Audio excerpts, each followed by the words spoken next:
नमस्कार दोस्तों, आप सभी का जीरो टू सीरीज में स्वागत है। आप मुझे देख रहे हैं अपने favourite YouTube channel concept plus class पे।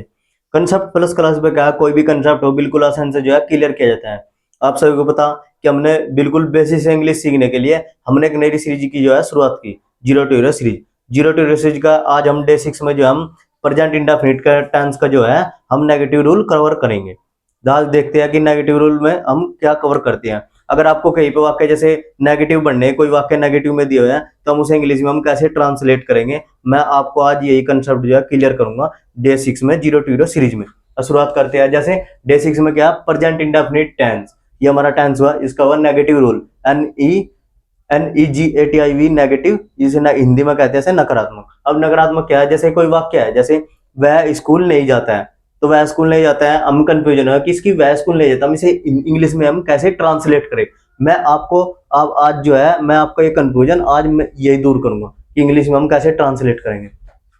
जैसे मैंने इसका एक रूल लिखा कि कर्ता एक वचन के साथ डज नॉट। अगर कर्ता एक वचन के साथ है तो उसके साथ लगाओगे हम डज नॉट। अगर कर्ता बहुवचन है, जैसे वे बहुत सारे हैं, तो उसके साथ लगाओगे हम डू नॉट। इस तरीके से हम रूल यूज करेंगे और फिर वाक्य जो है उसके बाद में जो वाक्य है वो सिंपल बनेगा, यानी एस का प्रयोग हम फिर नहीं लगाते।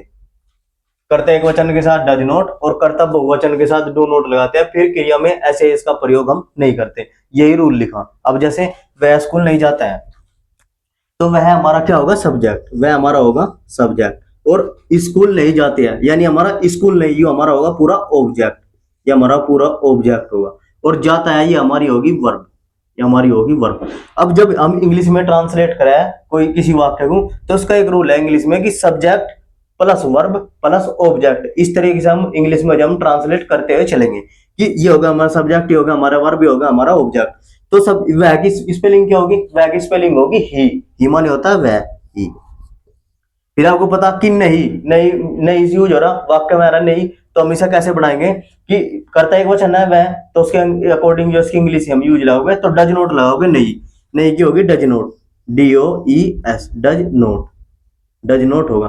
फिर जाने की क्यों, गो, और कहा जा रहा है स्कूल, तो go to school, go to school. Yes की यू हमने इंग्लिश में जो है ट्रांसलेट कर दिया, इसकी इंग्लिश हो गई। अब नेक्स्ट वाक्य क्या रहा, जैसे वे स्कूल नहीं जाती है, तो वे हमारा क्या होगा, वे हमारा होगा सब्जेक्ट, वे हमारा सब्जेक्ट होगा। और स्कूल नहीं ये हमारा होगा ऑब्जेक्ट, स्कूल नहीं ये हमारा होगा ऑब्जेक्ट। और जाते हैं हमारा क्या होगी, हमारी होगी वर्ब, हमारी होगी वर्ब।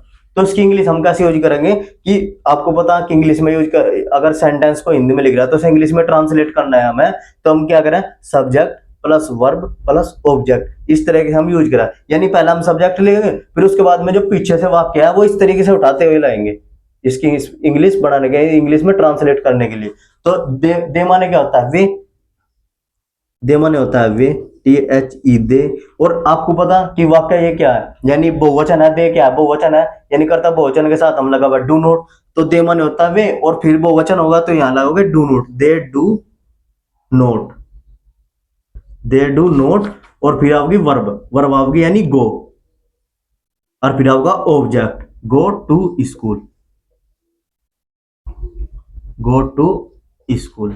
अब आपको एक कंफ्यूजन हो रहा है ना, जैसे एक सेंटेंस लिख रहे, वह स्कूल कभी नहीं जाता है। अब आप क्या सोचेंगे कि ये वाक्य और ये वाक्य बिल्कुल सेम है, बल्कि ऐसा नहीं है। मैंने ये रूल लिखवाया कि नोट में क्या लिखा, यदि वाक्य के बीच में कभी नहीं शब्द आ जाए तो उसकी अंग्रेजी डू या डज नहीं लगाते, बल्कि कर्ता दोनों वचनों के साथ हम जो है उसकी अंग्रेजी नेवर लगाते हैं। और फिर उसका जो बाद का वाक्य है उसे हम सिंपल यूज बनाते हैं, यानी अफर्मेटिव में बनाते हैं, सिंपल यूज करते हैं। यानी अगर कर्ता एक वचन है तो उसके साथ में क्या है, SEIS भी लगा। अगर कर्ता बहुवचन है तो उसके साथ में SEIS हम नहीं लगाते। तो ये वाक्य लिख रहा है वह स्कूल कभी नहीं जाता है। अब वह क्या होगा, वह हमारा होगा सब्जेक्ट, वह होगा हमारा, वह हमारा होगा सब्जेक्ट।